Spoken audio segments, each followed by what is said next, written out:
Well, hello, and welcome to episode 254 of Drink the Movies. I'm Brian here, as always, with Michaela, and feel the rhythm, feel the rhyme, get on up. It's bobsled time. Cool runnings, Michaela.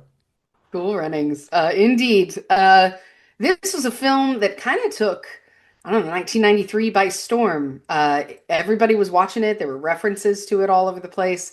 I remember the first and only time I saw it, and it was memorable. The movie is uh, really, I think, a cherished piece of like our generation's like coming of age underdog story. Um, and very unlikely, like an unlikely. It's worse than the Bad News Bears even because not only are they not very good at what they're doing, but they're also like in a place where they shouldn't be very good at what they're doing. So it's like a double whammy of underdogness, and perhaps that's why it did so well.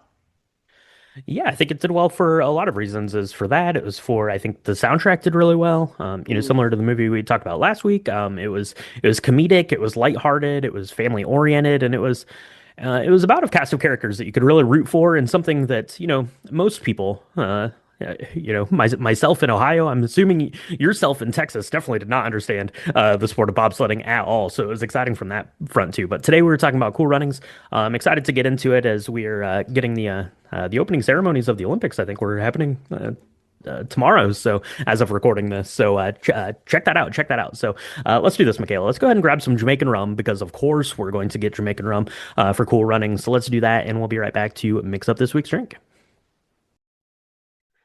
So, Brian, I scoured the internet, and I tried to come up with a drink that would both pay homage to Jamaica, but also talk about like the Winter Olympics in some way. And the closest I got Mm. was this beautifully crafted drink um, from Difford's Guide, and it's called the Winter. And it doesn't look like winter because it's made with a lot of rum, so it's very dark in color. But I Looks gotta like say, winter in Jamaica. it looks like winter in Jamaica. Yeah, it's. I gotta say, I was pretty impressed with this one.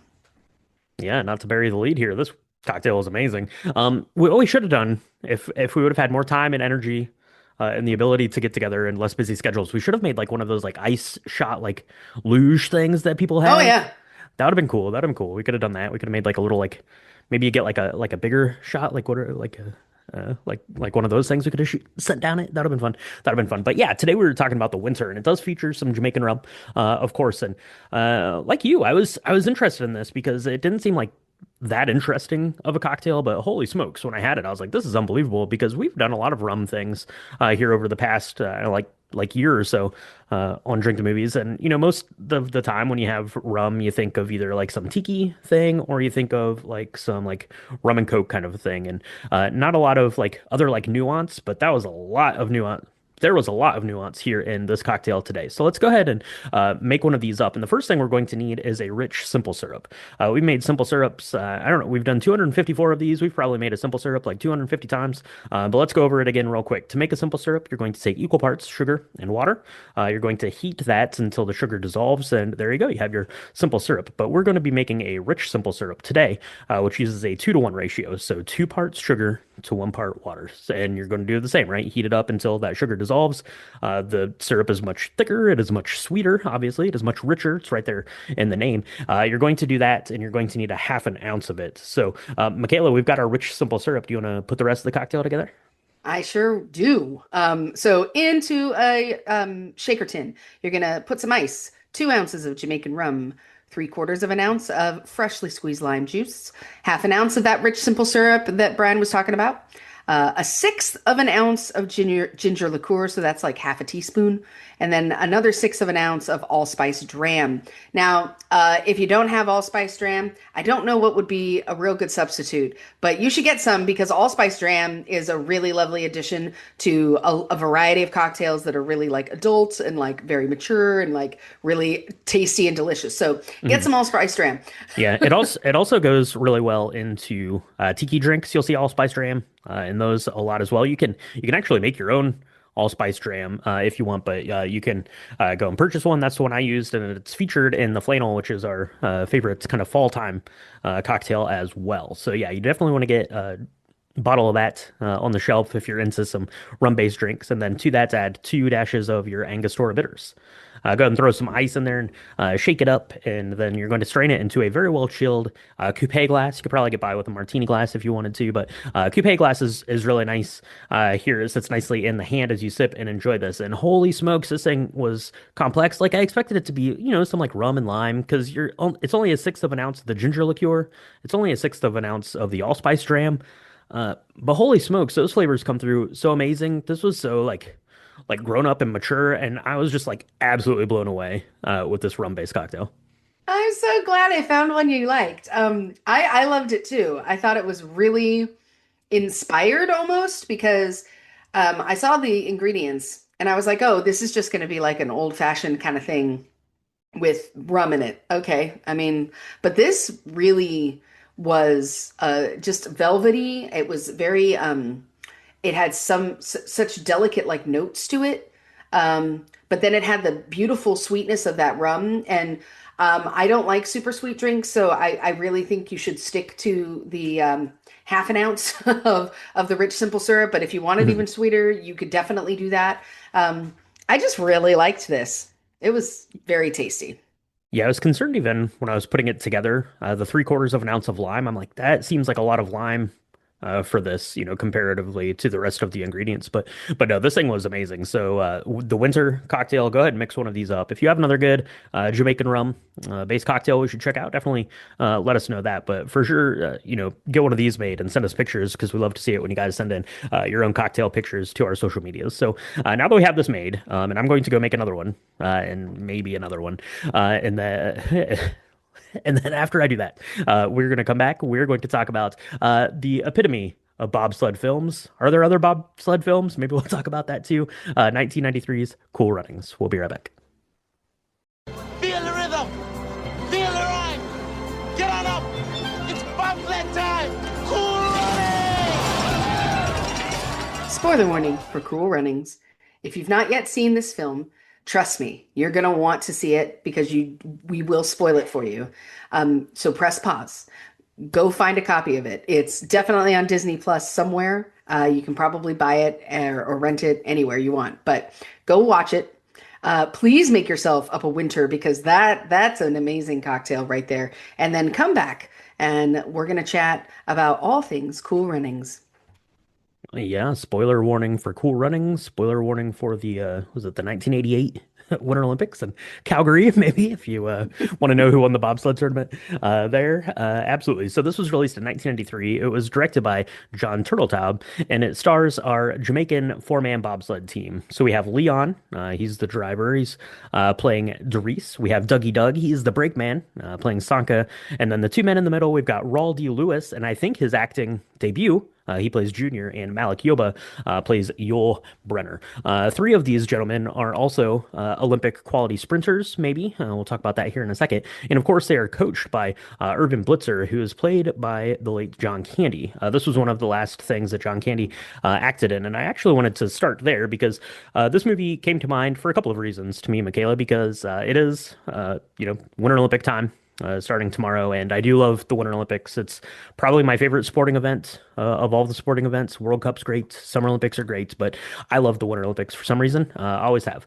And I just watched the John Candy documentary recently, and that got me thinking about John Candy films and how great John Candy was. And so it was kind of in my mind from that too. But I think that it's probably really cool, not to put myself in the shoes of John Candy here, but how exciting for him to do this thing. And he had kind of a stretch of films that didn't perform particularly well. This one goes gangbusters, and he's playing this part in this Winter Olympics that is going back to his homeland of Canada. Like, I feel like that had to have been prideful to him on some sense. Oh, sure. Oh, sure. I mean, especially since it wasn't, I mean, his stuff is funny, right? And he was a comedian for a long time, but this is more than just a comedy film. It does a lot, tugs at your heartstrings in different ways. It's an underdog story. There's, coming of ageness to it. And we've seen a little bit of that with some of his films, like Uncle Buck. But again, I feel like in a lot of his other films, he was this comedian. And then this one, he's kind of a character that he's not a bad guy, but he's also, is a disgraced person, right? So He's flawed, there's a lot sure, of, yeah. yeah, and he's made mistakes, and he's kind of has to make peace with that himself. Um, and I really like that variability, because again, comedians are great, but it's that range of emotion that he was really able to portray. And so it's sad that it's one of his last films, but it's arguably one of my, well, it's definitely one of my favorites. hmm Yeah, absolutely. So, yeah, so that gets us kicked off here on why we're talking about Cool Runnings today. So, let's talk about the movie a little bit. So, just going to give kind of a brief synopsis here, and then we can just kind of talk about the movie a little bit. So, basically, you have these three men. It starts off with Doris, is played by Leon. He is an aspiring Olympian, right, in the 100-meter dash. His father was an Olympian, right? So, he's following in his father's footsteps. We see him, kind of running, all around Jamaica, which is pretty epic way to start that. It looks pretty good, right? For your winter movie, you get to hang out in Jamaica. That sounds pretty good. He is friends with Dougie Doug, who's playing Sanka. There we see him at this pushcart kind of tournament thing. He's a goofball. He's a knucklehead, but you love Sanka, right? He's like this like innocent buffoon character, great friend, and I'm gonna circle back to that. And we also have Junior and Yulbrenner here, kind of at the Olympic qualifying. Junior, he's there pretending to be a sprinter, right? His dad's rich, so he can kind of do these things, and ends up tripping Yulbrenner and Doris. So the Olympics are out of the picture until Doris goes in and sees his father with this Irvin Blitzer character right up on the wall of, I don't know, like the Olympic president there for Jamaica, and sees him. He's a local in town. He goes and talks to him about that. It's about doing the sport of bobsledding. And what is bobsledding? It has a lot of ice, says Senka. And then we go on this journey to get to Calgary and see them compete in the Winter Olympics. Yeah, and I love kind of this beginning because it's kind of this crazy idea that's so crazy it just might work, right? Mhm. What I love is the idea that you need to, bobsledding is a skill. It is not like a talent. You're not just sitting there, which is, I love how they kind of explain that without like explaining it to your audience, like Mhm. how challenging this is and why sprinters would be really good as bobsledders because they're already trained in like running really fast. Mhm. And rather than just be a bobsledder who's running used to running for small distances, having sprinters be bobsledders. And so I love the fact that the idea is just so crazy and everybody they're talking to, like their friends, their family, even the government official guy who's like, yeah, you're gonna embarrass this entire country because we don't have ice here or snow. What are you doing?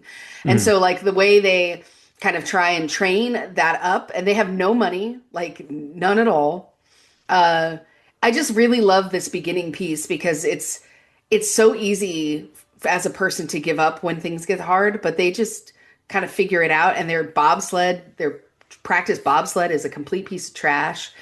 And they're like, it's fine, it's fine, it's I fine. love We're I, gonna lo- be terrible at it anyway. The first 3,000 times we do this.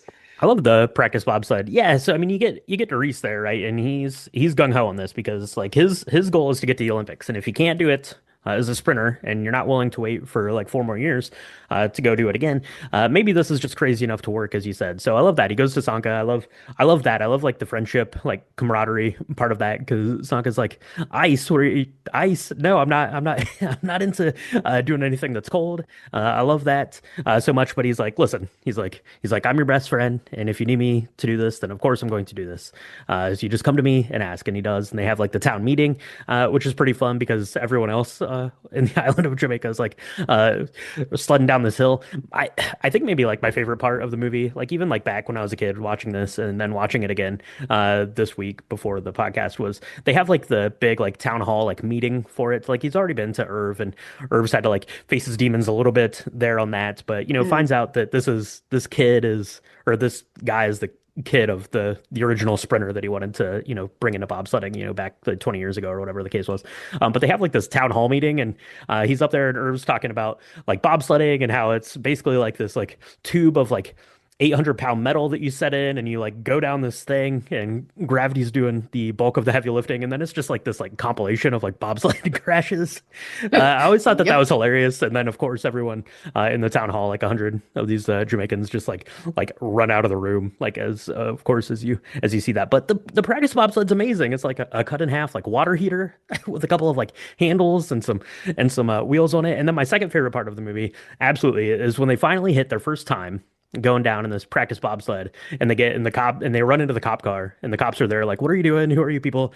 And John Candy just like runs down the hill like screaming the time, and he's like, get out of the way, and he just pushes the cop out of the way. That's always been my favorite part of the movie. Yeah. Oh. Yeah, I really liked some of the shots were actually pretty interesting to me. Um, because this is a sporty movie without being super sporty. And so they're like the scenes where they're actually showing how they, the dynamics of the sport for folks like me who had no idea how this worked before I saw this movie. Mhm. Like showing how they have to like rear back and move forward before they go, and then they push, and then they all have like you only have like 5 seconds to get into the bobsled correctly before it basically is going to take your head off because it's going to go so fast. And the Mhm. way they showed some of the curves and the turns, I thought was really neat.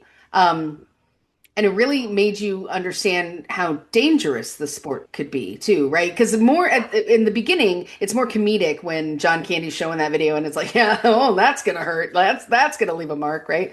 Right. But as you see, like some of the like when we look at the Swiss team and we look at the German team do it, they're like super sleek and super fast, and if something goes wrong, like everyone could really um, get very hurt. And that's why when Senka's like, I want to be the driver, and he's like, you do not want to be the driver. Let me tell you why. Because it's, a really, really, it's a ton of responsibility. Mhm. And then to know himself that, he let his team down in the past, right? Mhm. Because he was so obsessed with winning, and he had already won two awards. He needed the third, he felt like. So he cheated.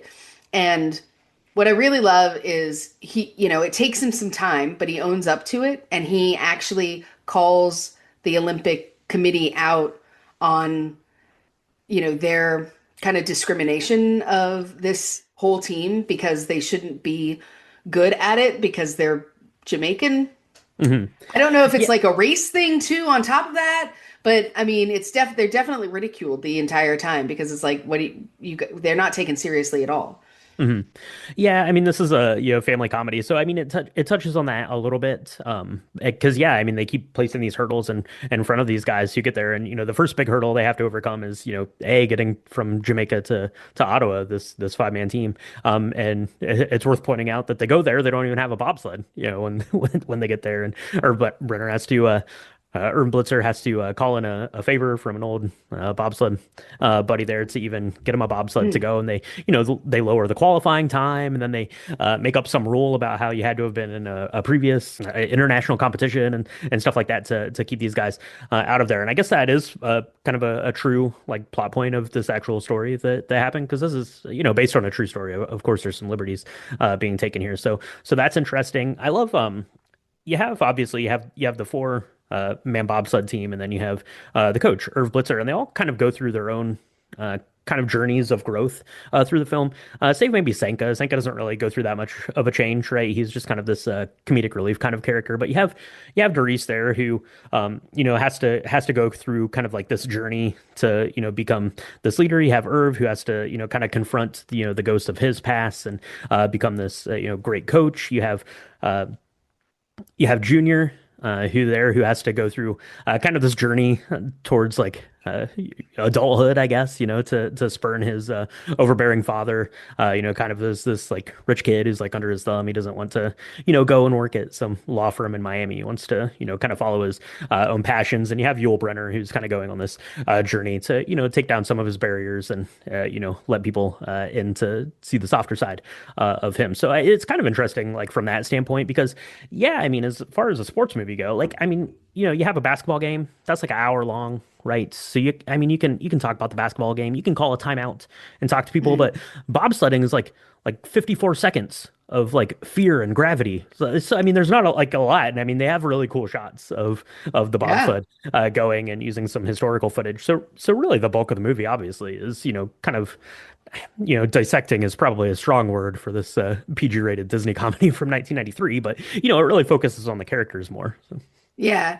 No, and I like the way you see the relationship between the four bobsledder like develop over time because Yul Brynner is kind of he's made it very clear he doesn't like any of these people. He thinks he should have he especially Junior. He does not he blames Junior for him not getting into or qualifying for the Olympics as a runner. Um, and then, there's kind of a point at which everything turns when you learn a little bit more about each of these people, except for Sanka. He's really just kind of this comedic add to the Yeah. team. But I mean, between he's Junior, kind of the fish out of water, I guess, character as he's going through and throwing on all of his yeah, clothes as they get into Calgary. And I mean, they step out of the airport in Calgary, and that looks like the coldest place you could ever go on the yeah. planet. Oh yeah. Well, and I've been to that airport and that airport looks exactly the same. And it is yeah, it was like -20 or whatever it said in the and it was that's real cold. But I like how like Junior takes up for Yul Brynner when it's discovered that Yul Brynner doesn't he's got like this picture that and he's like someday I'm gonna live here and they're like that is the castle in England. You'd have to be the royal family. Why don't you know this kind of thing? And Junior takes up for him, and so he takes up for Junior as well when Junior needs to stand up for himself and stand up to his father. And it's interesting because Sanka is kind of the comedic relief through this whole film until the very end when he's like, "Look, I understand." When he's talking to Darius, he's like, "I know that you think that the German team is so great and the Swiss team is so slick, but like we need to focus on what we do. So why are we counting like them? Why are we trying to be like them? Let's try and be like us." And that's the secret sauce is that they've not had the difficulties that everybody has had, right? They came in, and I love the beginning when you see all the different teams and they all have their own bobsled that's like in the color of their flag. They've all got like Adidas or Nike sponsored clothes, and they're in Mhm. there with like sweatpants, and it's not until later that they actually get a bobsled even. So they're just like they've had to overcome so many challenges, and then their difference is what is going to make them unique and what's going to make them great. And you see the progression as they increase or decrease their times and are going faster and faster because at first they barely qualify and Mhm. then they improve so much on that second day. And so you think they really have a shot at it.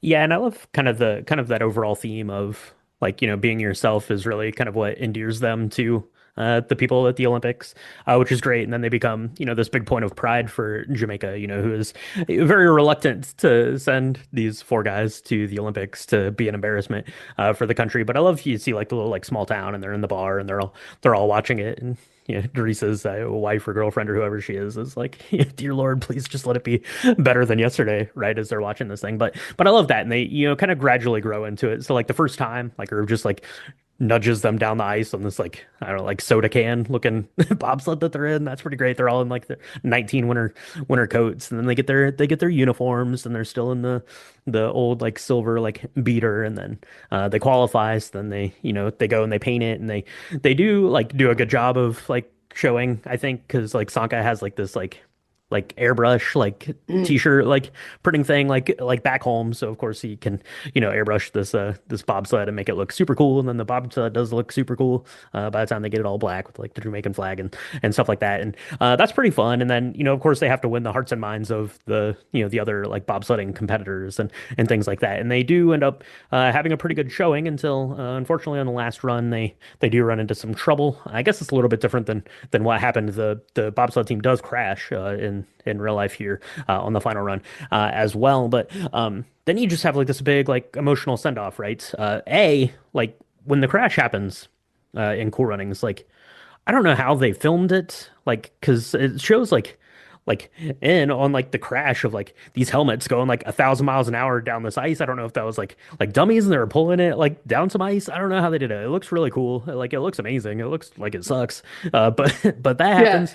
Then of course Dries is like, I have to finish the race. Yeah, Sanka asks if he's dead man, which is kind of a running joke, which is fun. But he says I have to finish the race. And they pick up the sled, which probably sucks to walk down ice carrying this like 800 pound metal sled with blades cutting into your shoulder. That sounds bad, but they carry it down. And it's amazing because I always loved you have Junior's dad is there and he opens his shirt and it has like the Jamaican bobsled team like t-shirt under there, which always brings a tear to my eye. And it's because of that, and it's because Hans Zimmer does the score.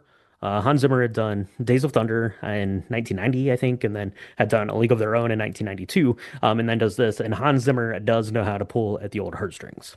He does. He does. I loved the score of this, and I love how kind of they all meet a resolution, and they effectively lose, right? They don't win. They don't place at Hmm. the Winter Olympics, but they made a stand for themselves. And I love kind of the epilogue that comes up that says, they left as heroes because they really wanted to represent their country, which had only participated in two other sports, by the way, running and uh, boxing, I think. Those were the Hmm. only two other sports that Jamaica had ever participated in.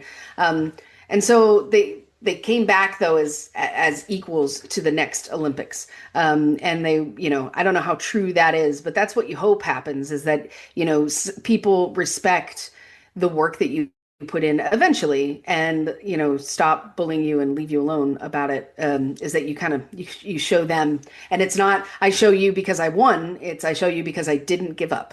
And I think that Hmm. that is really such a good thing to teach people, and this is such a great way. Again, this was a family movie, but it felt like it was very much for adults as well. Hmm. Teaching people how to truly overcome adversity, and that adversity sometimes means you lose the race. You don't get the ultimate gold medal, but it still was meaningful. You know. Yeah.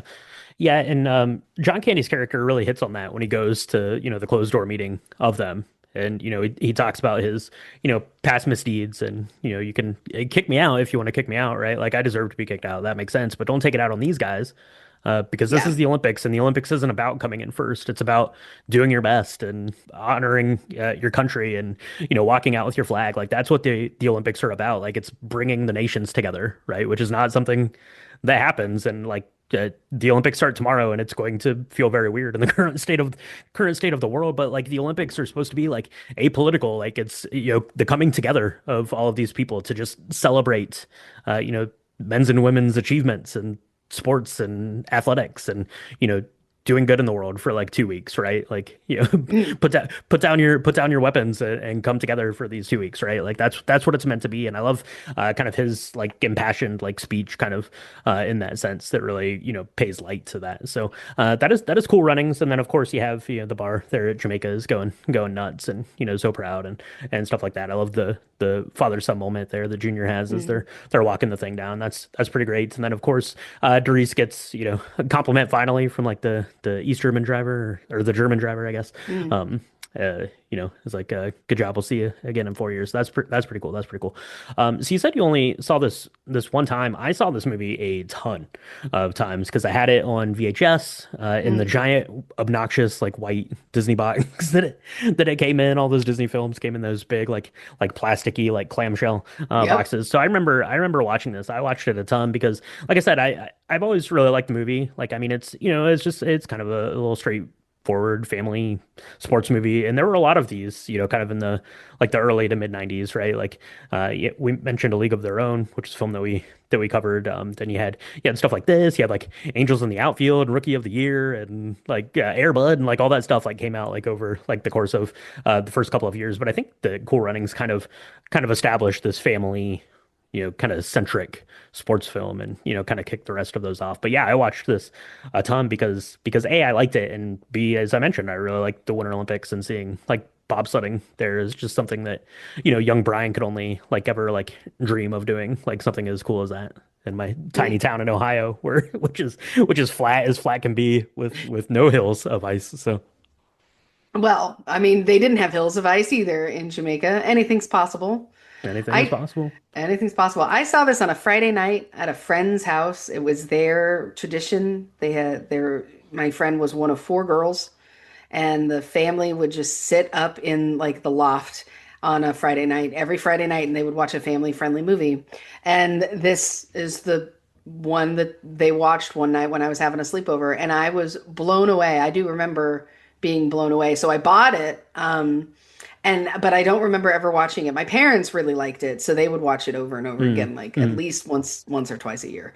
But I remember the clamshell, and I do remember like there were it had an effect on like um like pop icon, like pop culture, right? Like it people were I remember the egg thing. I'd forgotten about it, but I remembered it as I was watching it, like the whole lucky egg.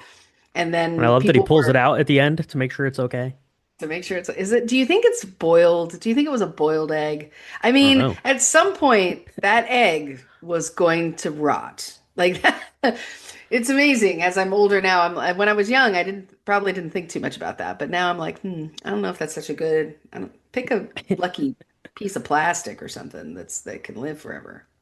I don't Yeah, know. that's true. That's true. I mean, you gotta pay homage to the egg, but I love that. I love Sanka's character there and just how kind of like playful he is, but very quick to like stand up to everyone. I always really like the bar scene. They go to like this country and western like line dancing bar there in Calgary, and of course there's a bar fight that ensues, and you just see Sanka just just throw off his cowboy hat that he got from the young lady he was dancing next to, and just like goes and like throws himself over the bar to get into this fight because that he's there for his teammates and there for his friends. So yeah, so that is cool running. So I remember like the Winter Olympics that immediately followed this. I remember like on TV they made a big deal about like the Jamaican like bobsled team as they were like coming out and stuff. I remember them showing uh them on TV there. So yeah, that's pretty cool. That's cool runnings. It's a simple little sports film, but I've always really liked it, and yeah, definitely excited for the good old Winter Olympics to start. So let us know at home what your favorite Winter Olympic sport is. Is it speed skating? That's a good one. Is it bobsled? Also a good one. Downhill skiing. That's probably my favorite, to be honest. Michaela, do you have a favorite? Ooh, so I love the skiing, but probably figure skating is my favorite. I mean, it's kind of like dancing. It is, and they have good tunes usually. They some can, they some some good can. outfits. It's always scary. Though I think I like the Winter Olympics better because they're scarier than the Summer Olympics. Like no one's gonna like run like a mile and like potentially like wreck and go nuts. But like every Winter Olympic sport seems like there's potential for danger at every Yeah, turn. yeah. Well, what I like too is, I mean, at least with like the skiing, I don't, I'm going to show my ignorance here. I believe that they have like stunt skiing where you go and you do loops, Oh yeah. right? Right? Yeah. That I can be like, oh, that's two loops, that's three loops, that's a backflip, that's a front flip. With the partner skating or the figure skating, they're like, that's a triple cow sow tow mounted, Yeah. and I'm like, what? Except you have a Okay. knife blade on your foot. Well, yeah, but I'm like that. How do you like? I don't know how they even can recognize it as it's happening. Yeah. Like, those commentators, and that's the other piece that I find so interesting about this is you say it's a coming together. It's a coming together in so many ways where it's people that were really great who are older now and can't do it. This is their way they can still participate in a sport that they love and help represent their country by talking about it in their language to their, the people at home watching, breathlessly hoping that their team's going to win. I mean, I don't know. I think you're right. I do believe that the extra ice and snow adds to the level of risk, and perhaps that's why we think it's so much better. I don't know. Yeah. I don't know. I don't know. But I do know that I love Cool Runnings. So that is the movie for this week. Let us know what you think about Cool Runnings. Let us know what your favorite Winter Olympic sport is. Let us know if you make up a winter cocktail, or let us know if you have any other good, fun cocktails we need to check out here as we watch the Olympics this year taking place in Italy. So let us know all that. You can do that on our social medias. That's at Drink the Movies on Instagram, Threads, Blue Sky, and Facebook.com/Drink the Movies. If you want to see pictures of the cocktail we made, get episode recaps, links to Patreon, to Drink the Video Games. All that stuff can be found on our website, which is www.drinkthemovies.com. And you're going to want to make sure you go over to Patreon. We're going to be doing a bunch of bonus stuff over there for our patrons as we're working our way through Oscar season. So you can check that out. It is patreon.com/drinkthemovies. And we appreciate our patrons so much. So, Michaela, we've got another Winter Olympic themed episode coming next week, the greatest love story of them all. I'm very excited to talk about it. I'm not even going to spoil it for everyone. Just wait and see. You're going to have to wait and see. So you're going to want to make sure you're subscribed. So where can people do that? You can subscribe to us through Apple Podcasts, through Spotify, through Good Pods, anywhere where Spotify podcasts are supported and distributed. There's a subscribe button. There is a review button. Leave us a review. If you're liking what you're hearing, leave us a review. It really helps us keep spreading the Drink the Movies love. For those of you who are into video games, we just recorded the cocktail portion of the latest Drink the Movies or Drink the Video Games that's coming out. So subscribe to that because that is I'm so proud of Brian. It's so great, and you should go check it out. And this cocktail is actually really fun, so do that.